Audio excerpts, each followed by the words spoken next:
다이앤 쿠머의 주님의 음성을 들으려면 챕터 3 두려움과 분노 한 올 한 올 풀려가는 믿음.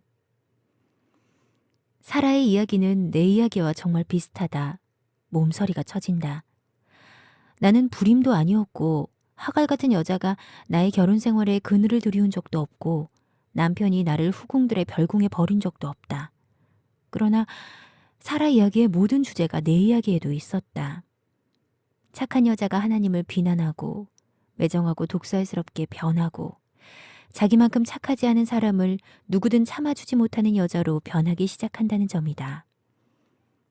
하나님께서 나를 부당하게 대하셨다고 확신하는데 많은 말이 필요하지 않았다. 어쨌거나 나는 완벽한 삶을 살려고 전부터 노력해왔다. 나는 사랑받았고 귀하게 자랐고 보호받았다. 나는 착한 여자로 살려고 애쓰면서 그런 사랑에 반응했다. 그러나 귀를 고쳐달라고 울면서 도움을 간청해도 하나님이 무관심해 보였기 때문에 마음속에서 하나님께 반감이 계속 끌어올랐다. 나는 그리스도인이 된 이후 하나님께서 나를 보호해 주실 것이라고 줄곧 확신하며 살았고 사람들이 복음을 홍보하려는 전략으로 쏟아내는 솔깃한 말들을 모두 집어삼켰다. 그런데 그들이 말한 당신의 인생을 위한 놀라운 계획은 지금 어떻게 되었고 하나님께서 내 인생을 주관하신다는 증거는 어떻게 되었는가? 나는 정확하게 모든 염려를 하나님께 맡겼다. 그런데 이것이 하나님의 대답인가? 이런 침묵이? 나는 하나님에 관하여 알고 있는 모든 개념에 대해 적대감 서린 비난을 내뱉었고 그동안 진리라고 믿던 모든 말을 십자수 오를 풀듯 한 올 한 올 풀어버리기 시작했다. 주님이 내게 원하시는 대로 외로워지려고 나를 희생하고 죄짓지 않으려고 힘겹게 애썼건만 하나님은 아무것도 하지 않으셨다.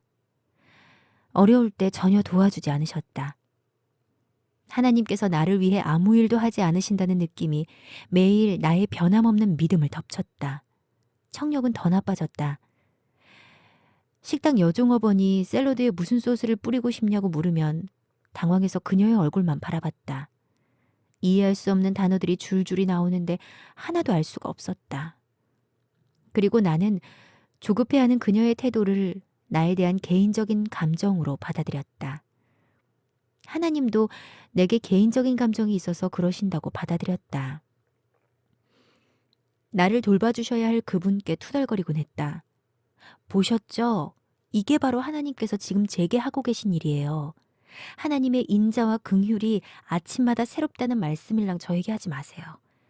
정말로 그렇다면 제가 이 종업원의 말을 들을 수 있었을 테니까요. 부모에게 화내면서 자기 방으로 뛰어들어가는 사춘기 소녀처럼 나는 언제나 내 멋대로 결론을 내렸다. 하나님 앞에서 문을 쾅 닫고 내 방으로 들어오면 승리했다는 느낌이 들었고 더 화가 났다. 하나님은 약했고 수동적이었고 냉담했고 인색했다. 그리고 나는 하나님은 사랑이시라는 그 허튼 소리를 내가 받아들이지 않는다는 사실을 하나님께 알릴 충분한 권리가 있었다. 그렇게 화낸 다음에는 완벽한 얼굴로 슬그머니 돌아와 모든 것이 다 괜찮은 척 행동하고 부글부글 끓는 속을 무시하곤 했다.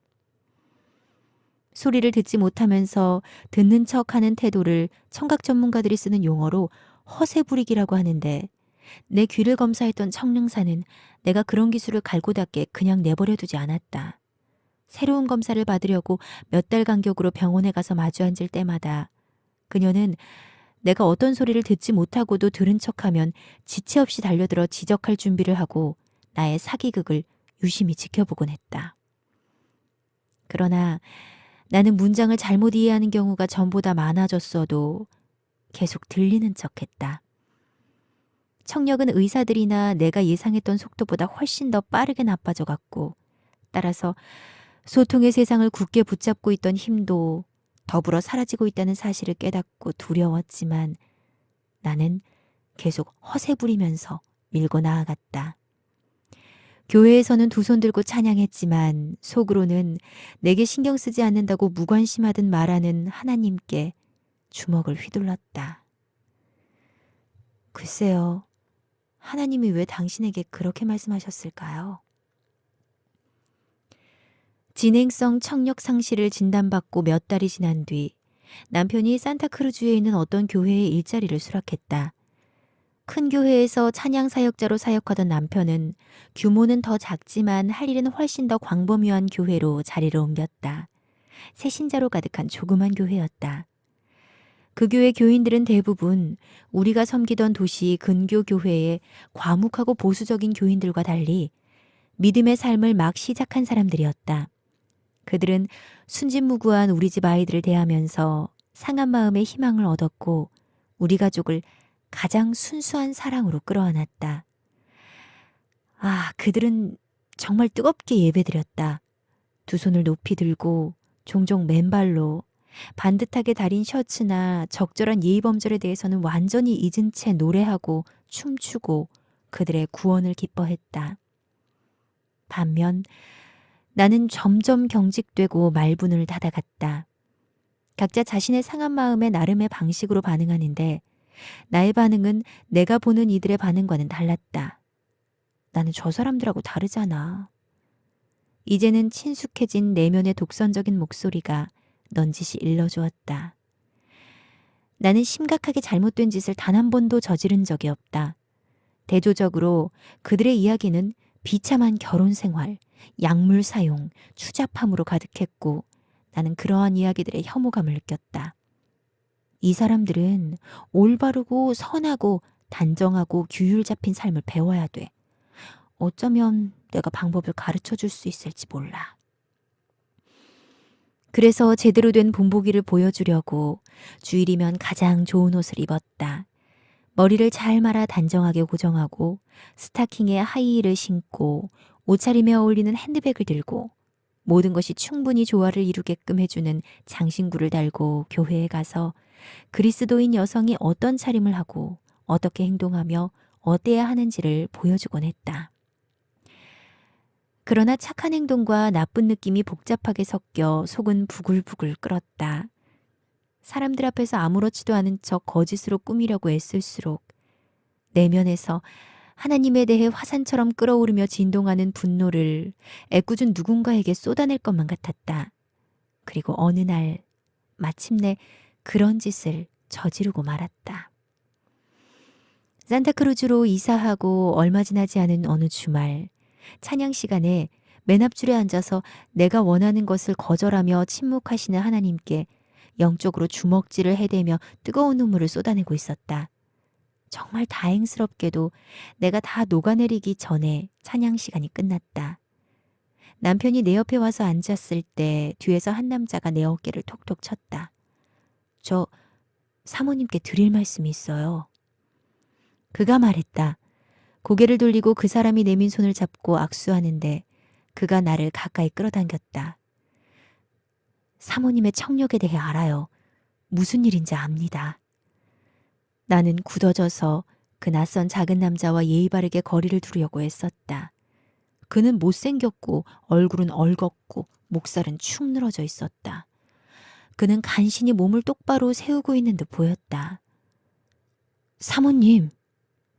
내가 앞으로 고개를 돌리게 허락하지 않겠다는 뜻으로 그가 힘주어 말했다. 하나님께서 사모님이 듣게 해주시겠다고 제게 말씀하셨어요. 나는 얼어붙었다. 내면 깊은 곳 어딘가에서 희망이 확 타올랐다가 심장이 한 번 뛰는 사이에 바로 시들어버렸다.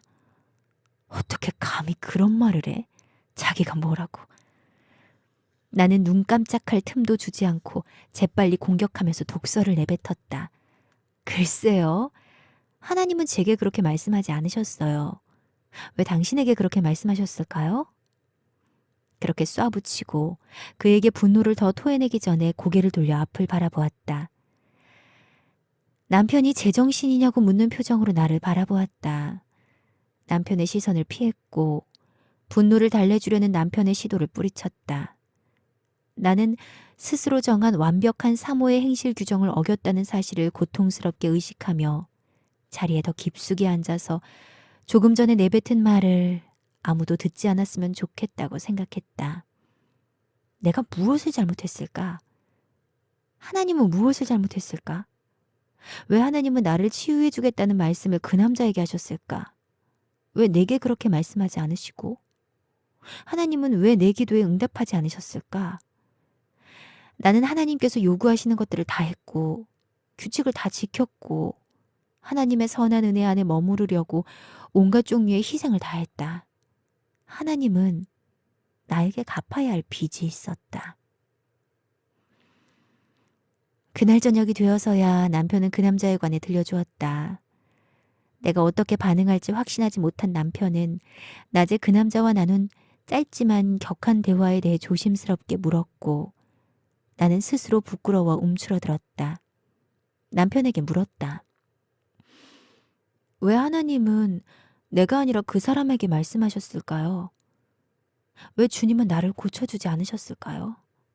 왜죠? 우리는 간구하고 또 간구했지만 아무것도 듣지 못했어요. 내 청력은 갈수록 나빠지고 있어요.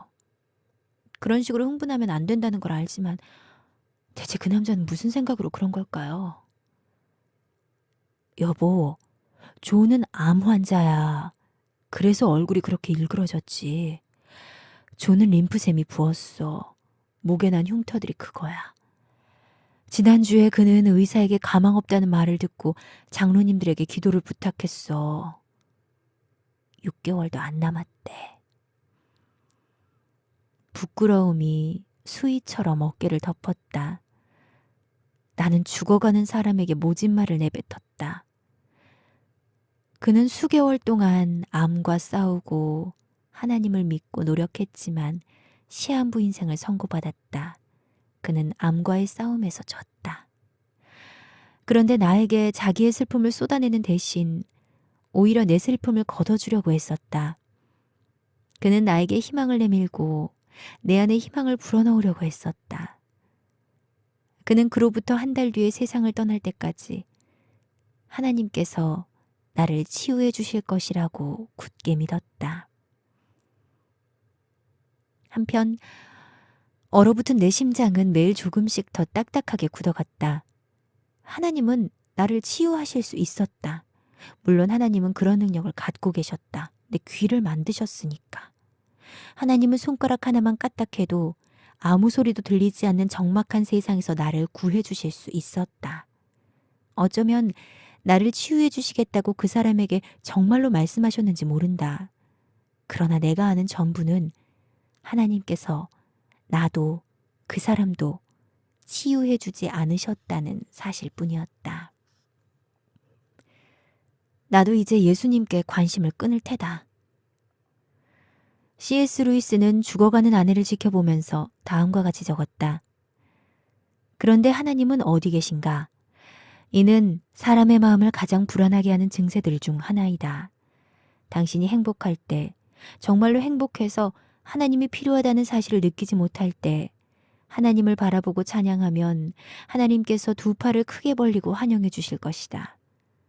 그러나 하나님이 절실하게 필요할 때, 다른 모든 도움이 쓸모없을 때 하나님께 나아가 보라. 무엇을 발견하는가? 당신 면전에서 문이 쾅 닫히고 안에서 빗장을 지르는 소리, 이중으로 빗장을 지르는 소리가 들린다. 그런 다음에 침묵이 이어진다. 그럴 때는 다른 데로 고개를 돌리는 게 좋다. 나는 그와 마찬가지로 내 앞에서 문이 쾅 닫히고 이어 빗장을 지르는 소리가, 이중으로 빗장을 지르는 소리가 하나님 편에서 들리는 것처럼 느꼈다. 하나님께 우라통을 터뜨려도 하나님께서 침묵하신다고 느낀 사람이 나 혼자만은 아니었다. 욥도 하나님께 아무 대답도 듣지 못했다. 나의 고민을 말해야겠습니다. 나의 괴로운 영혼은 불평할 수밖에 없고 내 생명이 싫고 내 삶에 넌더리가 납니다. 자유롭게 불평하겠습니다. 나의 괴로운 영혼은 불평할 수밖에 없습니다. 하나님께 말씀드릴 것입니다. 왜 나를 거부하십니까? 욥기 NLT 역자 사역. 나오미도 그랬다. 나를 나오미라 부르지 말고 나를 마라라 부르라. 이는 전능자가 나를 심히 괴롭게 하셨음이니라. 내가 풍족하게 나아갔더니 여호와께서 내게 비어 돌아오게 하셨느니라. 여호와께서 나를 징벌하셨고 전능자가 나를 괴롭게 하셨거늘 너희가 어찌 나를 나옴이라 부르느냐. 룻기 1장 20절 21절 말씀. 다윗도 그랬다. 여호와여 나를 버리지 마소서. 나의 하나님이여 나를 멀리하지 마소서. 속히 나를 도우소서. 주 나의 구원이시여. 시편 38편 21절 22절 말씀. 여호와여 내가 주께 부르짖으오니 나의 반석이여 내게 귀를 막지 마소서. 주께서 내게 잠잠하시면 내가 무덤에 내려가는 자와 같을까 하나이다. 시편 28편 1절 말씀. 하나님에 대한 분노가 화산처럼 끓어오르는 그 위에 비통함이 더 씌워진 사람들에게 죽고 싶다는 바람은 거의 필연적이다. 나는 그게 어떤 것인지 안다. 삶을 포기할 만큼 자해하려는 유혹은 없었지만 죽고 싶다는 생각을 해본 적은 있다. 굳이 살아야 하나? 하나님께서 나를 치유하지 않기로 하셨다면 내가 그분을 기쁘게 해드리려고 그렇게 단호하게 애썼는데도 나에게 등을 돌리셨다면 차라리 그만 사는 게 더 낫다고 생각했다. 나는 분명 더 열심히 노력하거나 더 나아질 수 없었다. 내가 할 수 있는 모든 것을 했지만 충분하지 않았다. 어쩌면 그분의 능력이 충분하지 않았는지도 모른다. 어쩌면 하나님의 사랑에 관한 모든 말은 단지 전도용 표어일 뿐이고 홍보 포스터에 써넣기는 좋아도 실제 생활에는 별로 도움이 안 될지 모른다. 태평양 바닷물이 저 멀리서 반짝반짝 햇빛을 반사하고 아이들이 새근새근 낮잠 자는 어느 주일 오후. 나는 집 뒤편 베란다에 앉아 도저히 이해하지 못할 의문 한 가지를 해결해 보리라 결심했다. 하나님의 사랑에 관해 그때까지 들은 말들과 청력을 잃어가는 나의 새로운 현실을 조화롭게 이해할 때까지 말씀을 읽고 질문하고 대답을 찾으리라 마음먹었다. 모든 성경 구절이 하나님은 친절하신 분이 아니라는 나의 의심을 확인해 주는 것 같았다.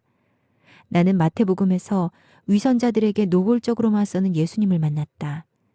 그러나 그분의 말씀에 담긴 진리를 보는 대신 예수님의 불친절한 모습에만 주목했다. 예수님은 모질고 심지어 심술궂어 보였다. 사람들이 질문하면 예수님은 꼼짝 못하게 궁지로 몰면서 대답했다. 나는 그런 점이 못마땅했다. 그런 예수님의 모습이 내 신경을 건드렸고 인간관계를 꾸려가는 합당한 방식에 관한 나의 고상한 정서에 거슬렸다. 예수님은 어떤 사람들은 구해주고 어떤 사람들은 구해주지 않으셨다. 몇몇 사람에게만 친절하게 말씀하시고 많은 사람을 호되게 야단치셨다. 원칙이나 기준 없이 임의로 치유하셨고 병 고침받은 것을 말하지 말라는 경고 이상의 많은 말을 하지 않으셨다. 하나님은 선하지도 않고 선했던 적도 없다고 결론 내리는데 오랜 시간이 걸리지 않았다. 내가 엄청나게 화났다는 사실을 하나님께 당당하게 보여주려고 무릎에 올려놓았던 성경책을 집어들어 베란다 저쪽으로 던져버렸다. 가죽 표지의 검은색 큰 책이 한두 번 바닥을 구르더니 엉망이 된 채 멈추었고 찢어진 페이지들이 바람에 팔락였다. 나는 미친 듯이 화가 났고 나를 도와주지 않은 데에 대해 하나님에게 고통을 안겨야겠다는 욕구로 가득했다. 그 자리에 오랫동안 앉아 혹사당한 나의 성경책을 바라보았다. 심장이 쿵쾅거렸고 가슴이 무너져 내렸고 믿는다고 생각한 모든 말이 마음 밖으로 슬그머니 빠져나갔다. 이제 하나님은 나에게 어떻게 하실까? 절망이 스멀스멀 기어들어와 한때 믿음이 지배했던 곳을 차지하고 앉았다. 그 순간 내가 하나님을 미워하고 있다는 것을 깨달았다. 하나님께서는 복음서에 기록된 이야기들이 사실이라고 인정하셨다. 나는 거기서 하나님에 관해 읽었고 그 하나님에게 질색했다. 하나님은 나를 실망시켰다. 하나님은 나를 충분히 사랑해주지 못했고 돌봐주지 못했다. 나에게 빚진 그 오래전 약속들, 축복 가득한 멋지고 놀라운 인생을 살게 해주겠다는 약속을 지키지 못했다. 예수님은 나의 사랑을 받을 자격이 없었다. 나는 더 이상 예수님을 위해 희생하지도 않고 노력하지도 않겠다고 다짐했다. 예수님이 나를 신경 쓰지 않으니 나도 예수님에게 관심을 끊겠다고 마음먹었다. 어쩌면 하나님에 대한 마지막 시도. 나는 그 모든 분노 때문에 영혼의 진을 다 빼놓는 극도의 피로를 느끼며 절뚝거리면서 살았다. 하나님과 사람들에게 우라통을 터뜨리면서 맺은 결실은 내적인 추함에 대한 깨달음뿐이었다. 속에서 들끓는 분노를 하나님에게 드러내려고 성경을 내던진 그 사건 때문에 마음이 거북했다. 한때 목표로 삼고 엄청나게 노력했던 그 착한 여자로 사는 것 같은 느낌이 더 이상 들지 않았다. 그래서 사람들을 피해 뒤로 물러났다. 안 그래도 내성적이던 나는 고독한 은둔자처럼 살았다. 내면에서 부글부글 끓는 혼란을 눈치챌지도 모를 사람들과 함께 있는 것은 생각만 해도 소름 끼치게 두려웠다. 그들이 진실을 볼까봐, 내가 화내고 반항하면서 하나님을 모독하는 죄인이라는 사실을 알아챌까봐 무서웠다. 나는 자기 연민의 망토로 몸을 두루 감싸고 누구도 내 인생에 들어오지 못하게 막았다. 하지만 그런 와중에도 하나님과 함께하는 경건의 시간은 한 번도 빼먹지 않았다. 아침마다 성경을 읽는 것이 습관으로 굳어 있었다. 깊이 생각하면서 창세기에서 요한계시록까지 느릿느릿 읽어나갔다. 아침마다 시간을 내서 정해진 분량을 읽었고 그날 할 일들을 적은 계획표를 보면서 군대 훈련 같은 그 훈련을 빼먹지 않았는지 확인했다. 하나님의 선하심에 의문을 품었지만 그렇다고 하나님의 존재를 간단하게 의심할 수는 없었다. 그렇게 정해진 분량을 고분고분 꾸준히 읽어나갔다. 그러나 하나님께서 나의 영적인 귀에 속삭이는 말씀에는 귀 기울이지 않았다. 그런 어느 아침 우연히 야고보서 5장을 폈다. 물론 전에 읽어본 말씀이지만 이번에는 그 말씀들이 페이지 밖으로 튀어나오는 듯 느껴졌다. 너희 중에 병든 자가 있느냐? 그는 교회의 장로들을 청할 것이요. 그들은 주의 이름으로 기름을 바르며 그를 위하여 기도할지니라. 믿음의 기도는 병든 자를 구원하리니 주께서 그를 일으키시리라. 혹시 죄를 범하였을지라도 사하심을 받으리라. 야고보서 5장 14절 15절 말씀. 해봐야 할까? 약해지는 청력과 온전한 청력 사이를 가로막고 있는 유일한 장벽이 바로 기도일 가능성은 없었을까? 어쩌면 내가 올바른 방식으로 기도하지 않아서 치료받지 못했는지도 모르는 일이었다. 남편에게 다가가 장로님들에게 기도해달라고 청하면 어떻겠냐고 제안하자 남편은 적극적으로 추진했다. 그 제안은 가시로 뒤덮인 내 마음이 하나님을 향해 누그러지고 있다는 아주 희미한 암시일 수도 있었지만 그런 희미한 단서라도 보고 안도한 남편은 그 다음 주일에 시간을 잡았다. 그리고 그날까지는 내가 나서서 시동을 건 일에 대해 스스로 걱정할 시간이 남았다. 실제로 걱정했다. 장로님들에게 어떻게 말해야 할지, 장로님들 앞에서 얼마나 많은 부분을 인정해야 할지, 사실을 있는 그대로 다 털어놓으면 장로님들이 나를 어떻게 생각할지 걱정스러웠다. 그렇게 걱정하면서 그 주간을 지냈고 야고보서 5장에서 읽은 말씀을 남편에게 괜히 말했다고 절반 정도는 후회했다. 사람들이 나를 어떻게 생각할지에 대한 걱정과 어쩌면 정적만 흐르는 미래를 마주할지도 모른다는 두려움이 서로 맞물려 마음이 몹시 불편했다. 나는 장로님들에게 기도를 부탁한 행동이 마지막 시도라는 것을 알고 있었다. 그건 차갑고 쌀쌀맞은 하나님을 설득하면서 나를 치료해달라고 간청하기 위한 마지막 시도였다. 그리고 나는 이번에도 하나님이 치유해주지 않으면 내가 하나님을 설득해보려는 지긋지긋한 짓도 그만 끝장내고 믿음 있는 채 하는 진절이 나게 싫은 짓도 그만 끝장내리라는 것도 알고 있었다. 하나님과의 관계도. 다이앤 코머의 주님의 음성을 들으려면 챕터 3. 두려움과 분노.